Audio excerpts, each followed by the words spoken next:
It's not coming up like I'm showing up for me. Can you see me? Mhm. Oh, okay, great.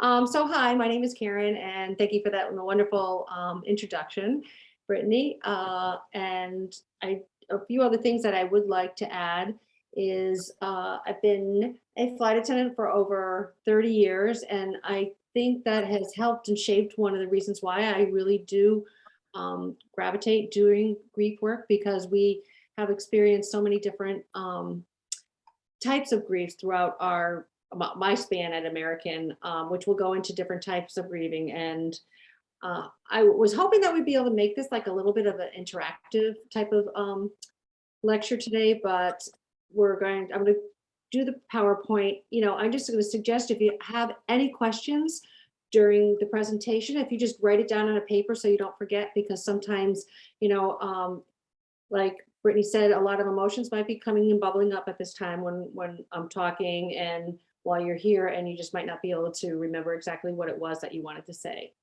So if you're all good, I will start the presentation. Take me a minute to share my screen. Okay, looks good? Looks good. Okay, fabulous, thank you. So the programs that I offer, I call Into the Depths of Grief, because that's basically what one has to do to start and kind of work through your grief journey. And it's multiple layers that is part of the healing process when you start to peel back, start to feel, and start to try to make sense of what has just happened in your loss.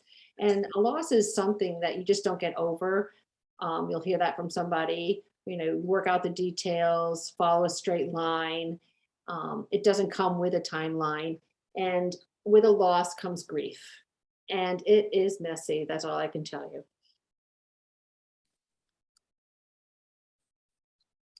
So I wanted to start out for a definition of what grief is, and it's a deep sorrow. I like to think of it almost like like the big abyss or a chasm that is just kind of opens up in front of you. It usually is after a loss of a loved one, or a loss of something important in your life that is it won't come back the way it was. It's changed forever. And some of the 5 points of grief is, you need to know grieving and grief is a normal and natural reaction to any kind of memorable emotional loss. It's nothing. For some reason, we've gotten to this society where you don't want to, let anybody see that you're being vulnerable or that you're showing emotion, but it is exactly what's happening is you're being flooded with emotions. And we'll go through that later on in the PowerPoint. Because it's just this mixture that just comes over you, and it can come over in a wave, or it can just be like a void that comes over.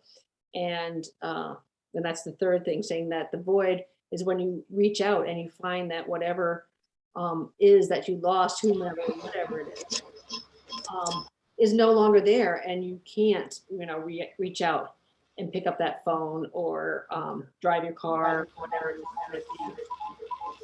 And every loss, the grieving journey is individual and unique. So when someone says we're all in the same boat together, no, you're not. You're in your boat, and it might be the same sea that you're all kind of floating in, but your grief is your journey, and what you experience isn't what the person next to you is experiencing, but you can have similar experiences. And that is one of the reasons why being in support groups are very healing, because it kind of normalizes what's going on. You realize that other people are having similar reactions, so you don't feel so alone in your journey. And the last thing is, grief is fluid. It can one day be, quiet, like that void, like I said, it's just there's silence, and the next moment you're being knocked over by tsunami and you have no idea. I've worked with the military for 14 years on loss, and one of the examples they use is a helicopter. And we talk about roller coasters, but like a helicopter goes up and down, sideways. It can just do these incredible things that nothing else does. And that's exactly what grief is. And sometimes you don't know when, that floor is going to fall out underneath you. But rest assured, it comes back. That's one of the things that throughout the journey, you don't stay in one place really for a long time. And if you do, that usually comes with a different kind, more complicated grief that you're going through. So some of the examples of grief, and the first one that we always think is the loss of a loved one. But when you go into retirement, losing your position in your job, what you've done for years, you can have a grieving process, just like moving out of a house or going across country. After the Hurricane Katrina in New Orleans in the US, it was finally recognized that our pets are part of our family. They are actually recognized as family members. And so that is another huge grieving process that you might have, or a financial change, a change in your status, whether it's married, divorced, you can become an orphan, which is what I'm facing at the moment. The end of a friendship is also a very traumatic and heart-filled time when you lose that friendship, whether it's from a loss of death or it's from an argument or circumstances that come up. Health issues also bring on different kind of grieving, legal problems. Empty nesters also find themselves without a reason to be. And that is all part of the grieving journey that you are probably either just starting or in the middle of now. And that's why you are here today. The end of an addiction and starting school is another big one. And I included this to begin kind of talk about the different kinds of grief, because one of the things is that during this journey that you've begun is a change. You're changing your relationship from your loved one or your whatever type of loss it is that you're going through, and you're going to come out on the other side transformed, because you're going to take the relationship that you had and it's going to change over time into something else. It's not going to be what it was. So that's why it's like, hello, I'm your loss and I really miss you. Do you miss me too? Because it's on both sides. I do believe that. Now, there are different types of grief. The intangible grief, I almost look at them like invisible wounds. It's nobody will see them when they look at you or when someone talks about you, pretty much, because that's that loss that's personal, loss of trust in somebody or something, not feeling safe in your surroundings, like this making a safe environment, online is much different than in a room. So trying to create that safety net, and when you lose that safety in the environment, that you go through that intangible grief, your faith, fertility, or losing control of a situation when all of a sudden you find that you can no longer make the choices that you used to make and your independence is gone. Another type of complicated grief is unresolved grief. And that's right, we're not doing a show of hands. I was wondering if anybody is in this type of grieving at the moment, because what it is that it's when the normal and natural grieving processes changes to something that is much more painful. I kind of like think of it as, you're in a spiral and you can't get out because you can't stop reliving maybe the event that happened, or you can't talk about the event. You go over in your head trying to change things, what could change, and you just become obsessed by it. And when that type of grief, when you're entering into unresolved grief, this is when you have to be like really careful, because you need to watch for your physical, reactions, like some people, don't eat, some people overeat, they might over medicate, because they just are ruminating and spiraling in the same pattern over the loss. Another type of grief that I think is really has shown up in the past 20 years is this vicarious grief. And it's when you have suffered a vicarious loss. So the biggest thing that comes to mind right away for me, and I do apologize because I probably should have looked up on your history, but another one is, I'm not sure if you remember, about 10 years ago, we had a school shooting in Newtown, Connecticut, where there were 23 first and second graders that were killed by a lone gunman that came into the school, and the communities around all suffered vicarious grief because they would sit there and take that loss, even though it was a stranger. They didn't know the people, but they would make it part of theirs. Like, what would if this happened? How would I feel? And it is a true form of genuine grief because they're grieving for their loved ones. They're grieving it for the fright of this event that happened, and for the people they don't even know, knowing I'm a mother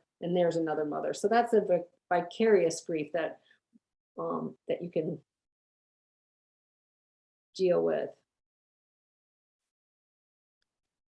And there are 13 million grievers annually in the US due to a death, which comes out to be 2.6 million deaths per year.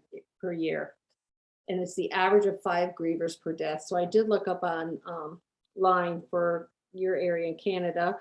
On the year 2019 to 2020, there were 300,000 deaths, which left 1.5 million grievers in just your area alone. So you can see, unfortunately, you're not alone in this grief journey.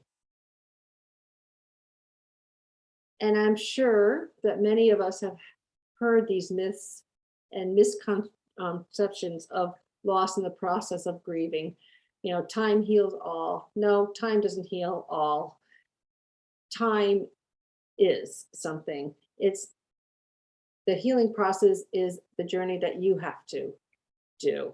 Time doesn't heal it. And to grieve alone, I think that being part of a support group, being with a group that understands the type of loss that you've had is very important, because it normalizes it in the sense that it's not unique to you. Your loss is unique, but the overall general loss can be shared with another person in a similar experience. Be strong, don't feel bad. I don't know how anybody can say that when someone else is suffering such a deep and profound sorrow, especially when the process begins and everybody is so new and the feelings are so raw. Another one is to replace the loss. We're out and replace something so that you don't miss it. Well, it does a disservice to you, to your relationship that you had with your loved one. And it does a disservice to them too, which is something that we don't want to do, because that's the last thing we want to do, is pretend or make it less than the loss, what it is. And the other is to keep busy. And I know that is a very common coping mechanism that a lot of people do use in different situations, and of course in grief, that is one that is, I think, a go-to. I know that when I lost my mother 4 years ago, I knew that she was dying, and I stayed with her for the last 3 weeks of her life. I just took time off from my job, and then I was there. She just, I guess, decided one day that was it, and she just closed her eyes and she just never woke up for 6 days. And I thought, oh, I could just keep myself busy. I'll be fine. But it really didn't work that way. Uh, I was surprised, and I did. I went into like overdrive, trying to think of projects so that I wouldn't take the time to grieve. And when I did, it was like a tsunami hit and that wasn't a healthy way to go. But anyway, that was part of my journey. So your grief journey, and that's what I learned with the death of my mother, is it really begins when your loss becomes real. Many of us might, like with our parents or in different situations, maybe if we know somebody is terminally ill or doing hospice, you think that that's when your journey begins. It really isn't, because you don't know what your reactions are going to be at that moment. And you become flooded with these emotions, whys and what ifs, even if you're prepared and you think that it's going to be one way, you will probably go in another direction. So I'm not sure how many of you have heard of Kubler-Ross and the 5 stages of death. I don't like to call them stages because that makes it almost sound like it's a linear uh, fashion of grieving and these phases that you go through. But I like to say that there are 6 phases that are intermixed. They don't happen in any particular order, except for the last one, which is acceptance. The one that phase of your grief journey that is pervasive throughout and changes its feeling is sorrow. That you get when you first start your journey, and it really doesn't I shouldn't say it doesn't go away. It changes at the end, and it changes when you come to the last part of your journey, which is the acceptance. But the other components are anger, denial, depression, and bargaining. And again, they can be, there's no special order that they are in. They usually always show up at some point or another, and we'll discuss each phase in just a little bit. But they're in this um, drawing that I made, this graphic design, is I wanted to try to show you the fluidness of what it is, because you do have these stages that you're going to be going through, whether you're going to be walking, leaving them behind, sitting down and facing them. They come also with different elements and components. And it comes with, the physical parts of grieving, the ones when you have no appetite, or you might eat, you find that you can't sleep, you have insomnia, or you can't stay awake, that you're just wanting to sleep. You find yourself denying and saying, oh, this didn't happen, it wasn't this way, or why did it happen? You're nauseous, you don't feel good, you have a stomach ache, you have you know uh, digestive problems. Grief can do so many things to us, and we really, it is so important, that self-care element when we are grieving, because the the most important person is yourself to take care of at that moment, because that's where you're going to get your strength at the end of the day to do all the work that you have to go through. And as an art therapist, you know, obviously I use art as my expression, but all the expressive arts are a great way of using that creative element to express your grief. There's a few reasons why. It does help with clarifying these intense feelings of loss, and it gives you an opportunity to express these feelings in a way that doesn't involve words or cognitive thinking or brain reasoning. When you're using art, you can submerge yourself in the process And it kind of gives you a little bit of relief and helps quiet your mind, because once you're in it, you're in that moment, and you've kind of like done, I don't know if any of you have done collage or work this way, but it kind of does like a little shift. And it could be just for 5 minutes, but it gives you that little bit of relief or the quieting of the mind. And you don't have to talk or put words on it, but it also gives you the opportunity to be seen and heard in a different way. And it offers hope and healing. But that's the same with, some of you may not resonate with art. You might resonate in music or dance, or those of you might do woodworking. It's that whole immersion of the process that helps you take those raw emotions that you're feeling and kinesthetically change it into something and put it into a container, whether it's a piece of paper for an artwork, whether it's using the sticks to drum on a beat, or using your hands to beat a drum, or using a lathe or sandpaper smoothing out that wood. It's that repetitive process, and that helps you quiet your mind. You'll even find that your bodily symptoms will kind of quiet too, like you maybe won't breathe as hard, or you will find that you're more relaxed in your shoulders, are not tight. So this is, like I say, creating gives us an opportunity to put what we are holding inside out onto the paper in the artwork. So just imagine this piece here, which we can call art, is what has been gently lifted up out of you and put on the paper, this black image, this grief that you're holding inside you, the loss of much, but how at the edges it is starting to dissipate.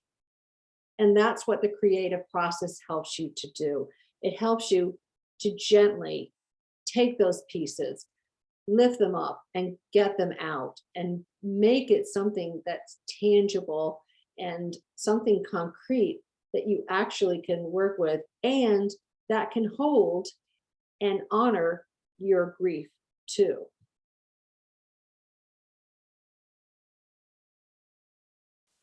So I did talk about there are different phases of grief, the one being sorrow. And these picture here, because I'm afraid I'm going to run out of time if I go too much, and you can read on this yourself. But this is some artwork that was done at the TAPS, which is the Tragedy Assistance Program of Survivors of the Military. And you'll see that these are flags that the participants made. And there aren't, this is, I would say, somebody that is getting near like an acceptance stage in their grief. It says this one here, it has their initials. It says safe in the arms of God. So that's their faith that is helping them. They have the ribbon, the yellow ribbon, attached to it with the red, white, and blue crystals. There's hearts, which is very loving, and butterflies of transformation. The one over here to the right, shows again, this was done with denim material, which they said, her son always loved his jeans and denim, different names of loved ones and friends of his. And again, it's a tribute to their loss. Now, I'm not sure how many of you have felt anger. I know I was not with my mother's death, but my brother's death, I was angry. I was angry of how he died. I was angry that he left me. I was angry I'd never see him again. And it took a long time. It took years. And I still get angry. And my brother's forever 48, and he's been gone 17 years now.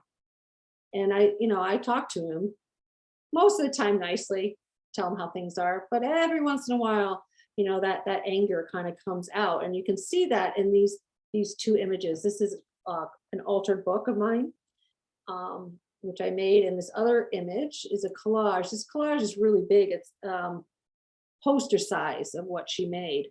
And this is you can see the rage that and you can see the word in the top left-hand corner, the rage that she felt. And she was very angry. It was my mentor. Her daughter committed suicide, and she just was just so angry, and she didn't know what to do. And a voice inside her said, make a collage. She's also an art therapist. And just putting the things down. And a lot of you might look at this and go, well, how is this helpful? By making this so, the image is so strong and so full of rage and anger. Because she said she worked relentlessly for about 5 hours on this. When she started, she lost herself, and it was the first time she said that she actually wasn't thinking of the pain that she was physically in from her loss, but she felt a relief at the end of getting all this that she was holding inside and finally saying, okay, all this anger, all this just unknown power, fierceness that was in her was now laid on this paper, and she felt slightly lighter afterward. The next one is denial. And it's just that we just don't want to come to grips and say that the loss is a loss. One of the things that I was working with one woman, and she was doing a collage similar to this. And she started getting really upset, and she couldn't find something when looking in a magazine. And she said, can you help me find a D? I'm like, sure, I'll find a D. And she got very, very upset. And I just need to find a D. And she's getting a little swearing and going. And I said, we went outside in the hallway because we were in a conference. And she said, I just need to find the D. And then she found this D, and she said, this is it. This is the perfect D. And she said, now my daughter is dead. And it was the first time she came to grips and was able to say that word. And it had been 2 years for her to be able to come to that point. And I can tell you that within the next 5 years, she was a mentor. She was a Gold Star mother, and she was now helping people in their journey. But she just couldn't get past. It took 2 years of denying that her daughter was gone until she got to this point where she was able to put that D on and continue to create and get relief. There's also the bargaining stage, and it's you'll say, well, if I do this, maybe this will happen, or if I could, if I don't do something else will happen. And we end up creating a barrier because we're trying to make all these suggestions and bargaining things of what could be when the loss has already happened. It's already an event. And this image is kind of like that, of all the things before and after. And even though it is a heart, it doesn't change. You can ask or try to make a pact with somebody or something, God, the devil, but in the end of the day, you're still in that pain. It's still there, and the loss hasn't gone away. Another stage is depression. It's one I think that everybody does go through, and you go through it in different ways. You can withdraw, you can stop eating, it affects sleeping, you're working, and it becomes a problem when it really does affect your quality of life to the point where you can't go to work, you don't socialize anymore. Excuse me. And you feel numb all the time. Someone told me it's like that feeling like you have a really heavy weighted blanket and you can't get out. And you're blaming yourself, and you're angry, but you're numb, you can't feel anything at all. And again, we all go through this phase or stage of our grief. But if you are experiencing it for a prolonged time, that's when you do need to, reach out and get help. I'm sorry, help, because it can be, it can lead to wanting to join your loved one. It can lead to a lot of different things if you don't um, uh, join a group, talk to somebody, let these emotions that you're feeling get out and be seen and be heard. And then the last final phase or stage is acceptance. And if you take a look at the picture on the left, that's the same artist that did the Rage and did the one for Denial that had Kristen and on it. And you can see, if I go back, let's see really quickly, to this collage, especially, the Rage is a little bit more controlled. This one is just very scattered and out of control. And then when you come to this one, which I will tell you is done 8 years later, there is a much different feeling to this. And, I remember Sharon had told me, she said when she made this collage, this is when she started to speak to her daughter in a much different way. Her relationship had changed. And it was one where she would talk to her. She didn't blame her. She wasn't angry. She didn't blame herself. She didn't ask the question why. She just started a different type of relationship that is till this day. The one image over here on the right is for me. And this was done during one of the weekend sessions that we had with the military. And, part of it is the feelings inside of me after having lost my mother, and the hands and just the whole feeling of that loss. Even though I knew it was coming, that's where the loss is here over on the right side, progressing through to where the loss transformed into beautiful butterflies that were able to be free. And I think it was just the process of grieving my mother when I finally was able to take that breath and allowed myself to take the breath and say, okay, my life has changed, but she hasn't left me. And then, oops, sorry. This one here is another one of Sharon's collages, which is, you can see softer, nicer colors.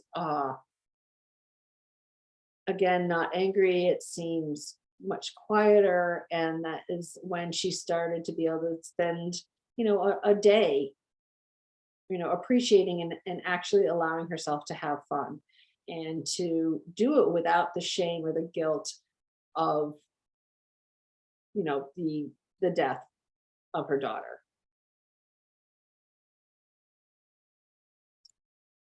So that's it for my presentation for now.